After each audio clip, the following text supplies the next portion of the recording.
começar. Essa apresentação foi importante, né? A gente se conhecer um pouquinho, uma contar a história da outra. É legal também a gente ter essa irmandade, né? A gente fala muito que as mulheres precisam estar unidas, né? Porque todas nós temos as mesmas questões. Às vezes você acha que você tem uma questão que é só sua, mas é da outra também, né? Todo mundo se espelha, todo mundo tem questões que são iguais, né? Então é legal esse compartilhar, a gente conversar, a gente trocar, né? A união também dessa energia feminina, né? Dessa egrégora, desse grupo, traz um conforto para cada uma de nós, né? Então, vamos começar, né? A gente já se apresentou. Essa primeira aula é uma aula mais introdutória, né? Eu nunca sei se vai dar tempo de eu começar a falar das lâminas na primeira aula, porque depende muito do grupo, das dúvidas, né? O tempo para um grupo é de um jeito, para outro grupo é de outro, às vezes tem muitas dúvidas, às vezes eu não consigo entrar no baralho cigano na primeira aula, mas vamos ver o que vai acontecer hoje, né? Temos 1h30 de aula, né? A aula vai até 11h30, fizemos as apresentações.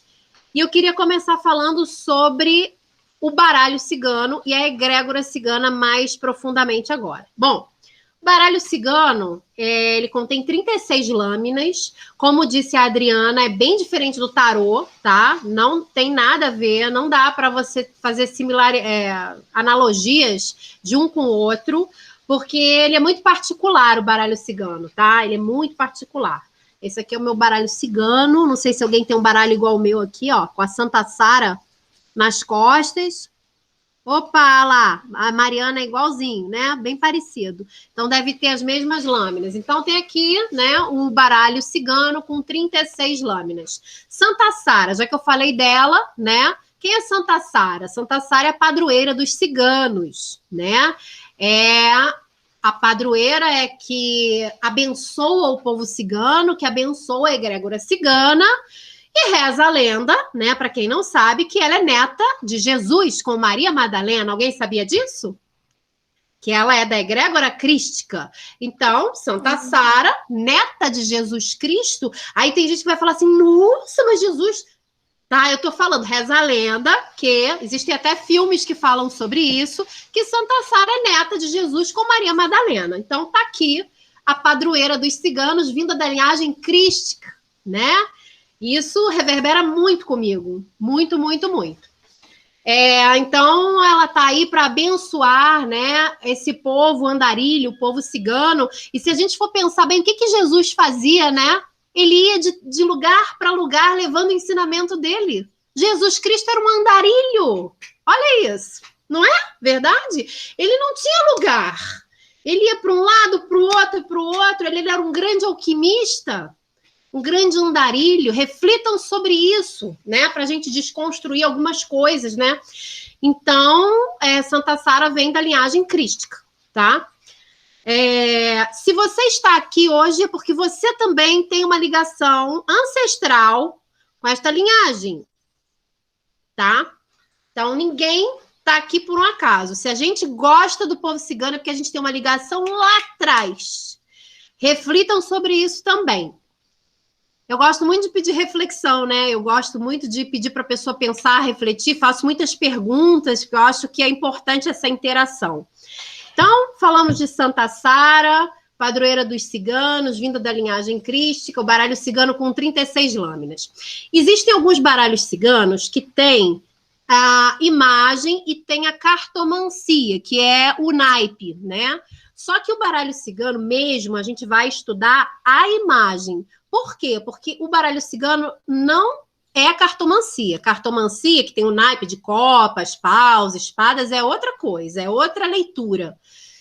Existem, inclusive, baralhos ciganos que não têm a cartomancia, eles só têm a imagem, e o que vai importar para a gente é a imagem, tá? Então, essa carta aqui da cruz que eu peguei agora, a gente vai falar da cruz, tá? Que isso é que importa para o baralho cigano. Ah, Márcia, mas por que tem a cartomancia em alguns baralhos? Porque a pessoa que já sabe a cartomancia, ela pode interpretar também junto com a imagem do baralho cigano o que ela sabe de cartomancia, tá? Mas o nosso foco aqui vai ser o baralho cigano, a imagem que você precisa aprender, que já é muita coisa, porque cada imagem tem vários significados, você precisa aprender o que é cada significado e como você vai ler aquele significado. Esse é a chave, né? Por exemplo, a cruz, ela pode significar várias coisas. Como que eu vou ler na hora que eu jogar aquele significado? Aí tem um segredo que eu vou explicar para vocês, tá? Então, eu falando, né, do baralho cigano, das 36 lâminas, o que importa é a imagem, e eu vou falar um pouquinho sobre como ler, né? A gente vai, durante todo o curso, tem que entender isso que eu vou falar agora. Sabe a criança que vai para a escola e aprende a E, I, O, U, A, B, C, D, a casa, o menino, a uva, né, as palavras e as frases? Assim é o baralho cigano. A gente vai estudar lâmina por lâmina, como se fossem letras, tá? Depois a gente vai juntar as lâminas para formar as palavras e as frases. E aí eu crio uma leitura daquilo que está ali. Então é muito interessante, por quê? Porque uma carta sozinha me diz uma coisa, mas junto com outras me diz outra coisa. Por exemplo, a mesa está quebrada. É uma frase, a mesa quebrada. Aí você visualiza a mesa quebrada. A mesa está nova. A mesa está limpa. Tem a mesa, que significaria uma carta, mas a frase é totalmente diferente. Quebrada, nova e limpa. Então, assim é o baralho cigano, entende? Não posso achar que aquela carta sozinha vai me dar um significado para sempre igual. Aquela carta vai depender do que tem junto dela. Se são cartas positivas, se são cartas negativas. Márcia, eu leio que nem uma frase também, assim, o que vem primeiro tem um significado do que vem depois. Sim, se eu fizer uma leitura linear, a gente vai falar de leitura linear, que é uma leitura reta, né, com as cartas uma do lado da outra, eu vou ler como se fosse uma frase. Então, se eu inverter a ordem das cartas, tem outro significado também, tá? Com as mesmas cartas, eu posso ter outro significado se eu inverter a ordem das cartas. Por exemplo, se eu vou pegar uma carta muito conhecida, caixão, né? Fim de ciclo, início de um outro ciclo. Bem resumidamente falando. Se eu tiro o caixão no início da frase, é uma coisa. Se eu tiro o caixão no final da frase, é outra coisa, tá? Porque se eu tiro o caixão no início da frase com outras coisas que vêm, eu estou já encerrando o ciclo aqui no início, e o que vem depois? Agora, se eu tiro o caixão lá no final, eu estou vivendo essas coisas ainda, mas lá eu vou encerrar um ciclo. Entenderam a diferença? Deu para entender? Então, é importante a gente ver onde que está a carta. Isso para jogos lineares, que a gente vai fazer. A última aula é só de jogos, gente. Domingo, dia 29, a gente vai só estudar jogos, tá? Para isso, eu preciso falar de cada carta para vocês bem minuciosamente. Por isso, a gente tem 5 aulas. Então, isso eu estou falando agora porque é para vocês entenderem que cada carta é uma sozinha, mas em conjunto ela traz um outro significado, como as frases que a gente aprende quando a gente é alfabetizado, né? Na língua portuguesa, só que a gente vai fazer leitura com imagens. Com imagens. Isso é muito legal porque isso ativa muito aqui, ó, a intuição, né? A intuição, você não está lendo um livro com palavras, você está vendo imagens e criando uma leitura por imagens. É muito legal, porque vai ativar um outro lado do teu cérebro, um lado mais criativo e mais intuitivo. Então, falando disso, eu falo também que não fiquem na mente presa, gente. Não fiquem no racional e no lógico. A gente sabe disso, que o baralho cigano ele tem que se abrir para a intuição, né? Então, às vezes, o que acontece? Vocês vão desenvolver isso. Não se boicotem, assim, eu não vou conseguir. Não começa fazendo isso. Se abra para você acertar e desenvolver a sua intuição. Confie na sua intuição, né? Tem que começar por aí, não se feche. Você tem horas que você vai abrir um jogo, pode ser linear, não linear, a gente vai ver várias formas de jogo. Você vai bater o olho, não vai pensar nada. Você vai bater o olho e já sabe a resposta daquele jogo. Você não pensou na apostila, nem no que eu falei. Você vai bater o olho e vai falar, é isso. Sabe, quando vem aquela coisa, aquela intuição, mas como é que pode? Aí a gente pode duvidar, né? Mas eu nem pensei, é a intuição falando para você que é aquilo, tá? Então a gente vai desenvolver essa capacidade de olhar e ler também e ter certeza de que é aquilo. tá? Sem ficar pensando demais. Se você quiser decorar a apostila, palavra-chave, você vai se confundir, porque fica só na mente racional e lógica. Então, a gente precisa equilibrar a técnica, que a gente, obviamente, tem que aprender, com a intuição.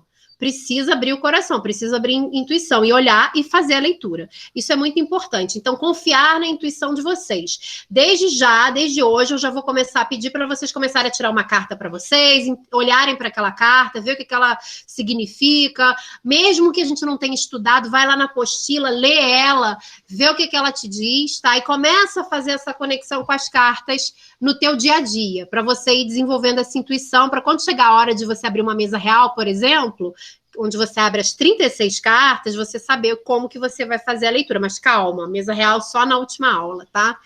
Vamos começar do começo, do abecedário, né? Das vogais e das letrinhas. Então, tô falando o que tá me fluindo aqui. Falei da leitura, que as cartas invertem e mudam o significado. Outra coisa, eu posso tirar 5 cartas para Marcela e tirar as mesmas 5 cartas para Adriana. As mesmas, na mesma ordem. Eu posso ter uma leitura para Marcela e outra leitura para Adriana, com as mesmas 5 cartas. Por quê? Porque a energia da Marcela é uma e da Adriana é outra. Entenderam? Isso é importante também. Então, não é uma coisa fixa. Eu olhei para Marcela e me chamou a atenção aquela leitura. Por quê? Eu já não falei que cada carta tem vários significados? Qual o significado daquelas 5 cartas para a Marcela? Intuição e técnica juntos, tá? Intuição e técnica juntos. O significado dela eu vou olhar e vou falar para ela. E para a Adriana eu já vou ter outra leitura, não vai ser a mesma. Quem quer falar? Adriana, pode falar. Oi, dá licença. Para nós naquele momento, né? Porque você também pode tirar as mesmas cartas para mim num outro momento e também ter outra leitura, né? Sim, exatamente. O mundo é dinâmico, nada é estático, nada é 100% exatamente o que é. Inclusive, isso que a Adriana falou é muito interessante, que me puxou um gancho aqui. Quando você vai ler um jogo para alguém, você tem que dizer o seguinte: tudo se modifica o tempo inteiro. Então, as possibilidades daquele momento são essas, as orientações desse momento são essas, mas isso pode se modificar. Por quê? Vamos dar um exemplo. Eu tiro aqui para a pessoa que ela... Vou dar um exemplo bem chocante, inclusive, para vocês entenderem. Eu posso ver que ela tem a possibilidade de acidente, tá? Tem uma possibilidade de acidente. Tá no campo dela a possibilidade de acidente. Aí eu falo, existe uma possibilidade de acidente. É para a pessoa ficar desesperada? Uma possibilidade de acidente? Não, ela vai mudar a energia para modificar essa possibilidade de acidente. Entenderam? Olha que legal. Porque se eu falo, existe uma possibilidade de acidente, ela já fica atenta àquilo, talvez se ela tivesse distraída dirigindo, ela sofresse um acidente, como ela já está com aquilo ali, ela vai modificar. E isso é muito importante, porque ela está modificando a vida dela através do que foi visto ali, né? Então, nem sempre você saber de coisas que não são muito boas é ruim, porque você pode modificar, né? Olha, eu tô vendo aqui que você tem até uma questão para você ver de saúde, cuida da tua saúde, né? Vê como é que você tá de saúde, se você vê que tem energias que não são muito bem-vindas ali, e aí a pessoa vai se cuidar mais, né? E aí ela pode melhorar a saúde dela. Então, eu tô trazendo exemplos que às vezes não são muito positivos num jogo, mas que podem trazer uma mudança na vida da pessoa. Então, isso é muito importante, né?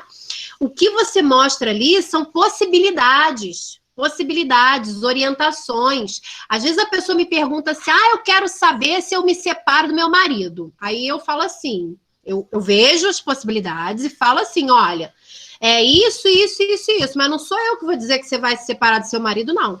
Quem vai tomar essa atitude é você. Eu vou criar karma para mim? Não. Quem tem que tomar atitude é a pessoa. Você clareia, você dá as ferramentas, você diz se está favorável, se não está favorável, mas quem vai tomar atitude é ela. Eu nunca posso falar assim, separe do seu marido hoje, ou então mude-se para tal cidade amanhã. Não é imposição, não posso estar impondo nada a ninguém. Eu tenho que orientar a pessoa, orientar em função do que eu estou vendo ali. Porque quem tem livre-arbítrio É ela. Eu posso estar vendo aqui um monte de coisa negativa, mas eu não posso falar, não faça isso. Eu falo, olha, tá negativo, mas se você ainda assim quiser, a escolha é sua. Isso é muito importante, gente, porque senão você mete o dedo na vida da pessoa e modifica uma coisa que talvez ela tenha que viver ainda por escolha dela. Vocês já ouviram falar daquela frase, a gente aprende às vezes na dor e não no amor? Às vezes a pessoa precisa aprender alguma coisa na dor. Precisa. Ela escolheu, inclusive. Então, eu tenho que ter muito cuidado com o que eu vou falar e como eu vou falar. Por isso que eu gosto de trazer isso nos cursos. Eu preciso ser muito coerente com a minha fala, com o que eu estou vendo, a forma como eu me comunico. Porque se alguém me procurou para jogar, é porque está querendo uma clareza e está querendo tomar uma decisão. Mas eu tenho que ajudar ela a tomar a decisão e não tomar a decisão por ela. Isso é muito sério, porque eu já vi várias pessoas jogando oráculo e falando, faça isso, corte isso, jogue isso fora. Isso aí, gente, é a mesma imposição do sistema 3D que a gente vive, imposição, mandar o outro fazer e o outro obedece igual um bonequinho. Não é assim, o povo cigano não é isso. O povo cigano é da liberdade. Você tem livre-arbítrio de escolha, eu posso te ajudar. Mas quem vai decidir é você. Tá claro isso que eu tô falando para vocês? Tá claro? Então, isso é muito importante, né? Usar a terapia do baralho cigano como uma forma realmente terapêutica e não impositiva. Eu te ajudo. Olha, eu tenho um alicate, uma chave de fenda, para você fazer o que você precisa fazer. Eu tenho um alicate, uma chave de fenda, um prego e um martelo. Qual que você quer usar? Ah, eu quero prego e um martelo, que eu prefiro pregar o quadro. Eu quero apertar aquilo ali. Você vai escolher. Eu vou te dar as opções, os caminhos, né?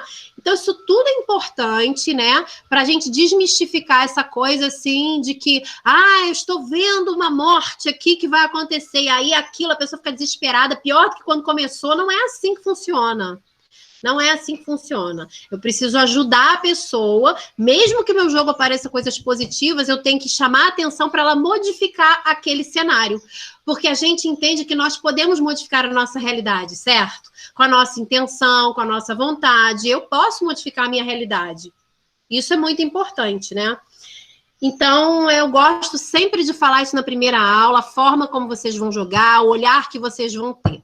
Outra coisa, que vai me vindo, né? Os downloads, assim, eu não tô lendo nada, vai me vindo. Então, eu vou falando o que vai me vindo para vocês.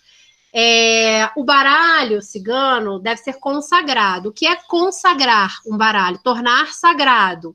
Consagração. Tornar sagrado. Então, é tornar esta ferramenta tão sagrada como um médico que vai operar alguém e torna sagrado aquele momento de operação. Então, isso aqui, para mim, é sagrado. Eu tenho que consagrar o meu baralho, tornar sagrado, porque isso aqui é uma ferramenta espiritual de ajuda ao outro. Então, às vezes, a gente vê muito banalizado essa coisa assim, cartomante que vai ver o meu futuro, de uma forma um pouco banalizada, né? E não é, isso aqui é uma ferramenta tão importante como o reiki, tão importante como os florais, tão importante, ela não tem que ser menos, tá? Ela depende de como você usa, né? Se isso aqui é sagrado para mim, isso aqui é um instrumento de cura, né? Então, como que eu consagro o meu baralho? Não tem regra também, gente, fixa. Eu consagro o meu baralho, pegando o meu baralho, chegando num altar, se a gente tiver, eu vou falar de altar também. Se você tiver um altar ou não tiver, ou quiser montar, a gente vai falar sobre isso. Eu vou olhar para o meu baralho, eu vou aceitar o meu baralho, eu vou trazer ele no meu coração e vou me comunicar com ele, eu vou colocar a minha energia nele. Que esta ferramenta seja uma ferramenta de autoajuda para mim e para o outro, que eu possa, a partir dessa ferramenta, me comunicar e mandar a orientação que eu preciso para o outro. Isso é consagrar o baralho, né? É você pegar lâmina por lâmina, fazer uma oração para Santa Sara, pedir a ajuda da tua energia cigana, e aí eu já estou consagrando um baralho, tá? Eu gosto muito de deixar os alunos criarem a forma de consagração, porque não sou eu que estou impondo, né? Faça isso, aquela velha história, faça isso, faça aquilo, pegue baralho, passe na vela, limpe não sei o quê. Isso é imposição. O que você sente no teu coração para consagrar o teu baralho? O que você sente que você precisa fazer? Ai, Márcia, eu quero desenhar uma mandala e botar as cartas em cima da mandala e consagrar ali. Faça isso, né? Eu quero fazer uma mandala de cristal em volta do meu baralho e consagrar com a mandala de cristal. Eu quero fazer uma oração. O que o seu coração fala? Não sou eu que vou dizer. Eu gosto de trabalhar assim, né? Sinta como você quer consagrar o seu baralho e consagre o seu baralho da forma que você sentir. Isso é livre-arbítrio e é você criar a sua forma. A gente vai ver também que existem alguns jogos que eu vou explicar para vocês, né? Jogos lineares, algumas formas de jogos, e vocês também não precisam ficar presas a essas formas de jogos. Vocês podem criar também uma forma pessoal de vocês. Por exemplo, eu tive uma aluna que ela criou uma forma dela jogar, ela fazia um arco-íris com as cartas. Eu achei lindo. Ela botava aqui assim, uma meia-lua, depois botava uma outra menorzinha e botava 3 aqui, entendeu? Ela botava 8, 6 e 3. E ela inventou isso, era dela. E tá errado? Não tá errado. Ela criou a forma dela de jogar. Aí ela, ai, Márcia, eu senti isso. Eu falei, que bom que você sentiu, faça assim. Talvez a cigana dela goste dessa forma, a energia que ela tem gosta dessa forma. Então a gente tem que sair um pouco da mente, daquilo que é assim, não é assim, tem que ser assim, faça isso, faça aquilo, porque é tudo muito de fora para dentro. O que vem de dentro para fora? O que você sente para consagrar o seu baralho na hora de fazer a leitura? Quantas cartas você vai jogar, né? Ah, tem que cortar com a mão esquerda em 3 bolinhos. Tem gente que fala, sim, vamos cortar com a mão esquerda porque é a mão intuitiva, o lado esquerdo. Mas é obrigado? Não é obrigado, gente. O que é importante é você estar conectado com as cartas, né? Isso é que é importante. Você fazer uma conexão espiritual, de coração, aí vai fluir, aí vai vir tudo para você. Quando você está conectado. Então, a técnica é importante, mas a conexão e a intuição também são importantes. Eu falei que eu ia falar de altar, né? Bom, e egrégora cigana, conexão e intuição, acabei de falar. Consagrando o baralho, acabei de falar, né? Tornar sagrado. Como é que você vai consagrar o seu baralho? Se alguém depois quiser uma ajuda, né, para consagração, tipo, Márcia, eu não estou conseguindo fazer, você pode me dar um exemplo? Eu posso também passar alguns exemplos, mas já passei, né? Traz no coração, olha carta por carta, pede a conexão de uma carta após a outra, bota tudo na mesa, olha para cada uma, faz uma oração, tem 1000 formas de consagrar. Tente achar a sua forma. Oráculo e suas funções, já falei, oráculo é terapêutico, isso tudo que eu falei antes, né? As funções do oráculo é ajudar a pessoa a sair dali melhor do que quando ela chegou, e não mais confusa, né? Então, se a pessoa sai do teu jogo ali pior do que ela chegou, não foi muito bom, você tem que trazer uma clareza para ela. O que é um altar? Um altar é um lugar onde você se conecta, né, com uma energia. Aí tem gente que fala assim, isso tudo, essa coisa de altar, isso não precisa, tá tudo dentro, mas tem pessoas que precisam ter um lugar para chegar e se conectar, né, então cada um tem uma, né, não preciso de altar, eu não preciso de ritual, não preciso de nada, eu medito, excelente, se você acessa tudo da meditação, perfeito, mas tem pessoas que gostam, eu adoro altar. Eu gosto de estar ali acendendo a minha velinha, meu incenso, botando os meus cristais, né? Eu tenho aqui uns 3 altares na minha casa. Um no meu quarto, um na minha sala, um na minha sala de yoga, onde eu dou aula, que é o altar só da egrégora de yoga, com Shiva, Ganesha, Lakshmi, tudo, e um altar da deusa, enfim, eu adoro altar. Por quê? Porque ali a gente faz uma troca energética, né? O objeto está ali ele emana uma energia. Então, é um cantinho que você coloca as coisas que você quer. Um altar cigano, por exemplo, ele pode ter um baralhinho cigano que você não usa, ou que você usa só para você tirar um conselho para você, que você não joga. Você pode comprar um baralhinho, depois eu vou mostrar para vocês, eu tenho um baralhinho desse tamanho, assim, minúsculo, que foi a Anne Marie, inclusive, que me deu. É bom para botar no altar. Então, você bota aquele baralho no altar, você pode comprar uma Santa Sara, né, e colocar a Santa Sara, ou uma cigana, também vai muito de cada um. Mas você tem que ter o quê no altar? Pode ter isso tudo? Não, você pode fazer um altar só com um cristal e o teu baralho. Cada um vai saber o que vai querer colocar no altar. Então, algumas coisas que eu tenho no altar, eu vou mostrar para vocês, ó. Eu tenho no meu altar o leque. Esse leque aqui é um leque que eu trabalhava na Casa do Amor com a minha cigana, limpando as energias. Ela fazia isso aqui sempre, ó, nas pessoas. Ela fazia um 8 e limpava e jogava fora. Ela pegava a energia e, ó, jogava fora. Então, eu adoro esse leque. Me dá até arrepio, ó, quando eu abro o leque. Eu adoro esse leque, porque é um leque de trabalho. Eu boto ele no meu altar. Às vezes, quando eu tô sentindo calor, também eu uso ele para me abanar. Mas é um leque bacana.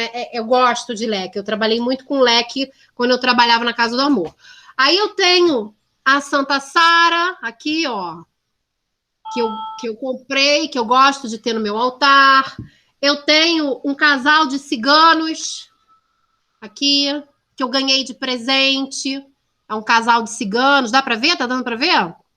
É um casal de ciganas, porque harmoniza o masculino e o feminino, né? Então, eu gosto de ter no altar. Tenho pedras, cristais. Dentre elas, eu tenho uma ametista, que está sempre limpando, né? Ametista, uma drusa de ametista, que é bom para limpar. Eu tenho a pirita, que representa o ouro, né? O povo cigano gosta de la plata, né? Do ouro, da prosperidade, da abundância. Então, a pirita. Eu tenho citrino também, indrusa, citrino também. Então, você pode escolher outras. Ah, eu quero botar um quartzo rosa, bota o quartzo rosa. Quero botar uma pedra verde, bota. Eu tenho uma esmeralda pequenininha também, porque a minha cigana é esmeralda. Uma das que eu tenho, né? Eu tenho duas. E aí eu tenho uma esmeralda. Enfim, são coisas que você vai sentindo que vai colocar.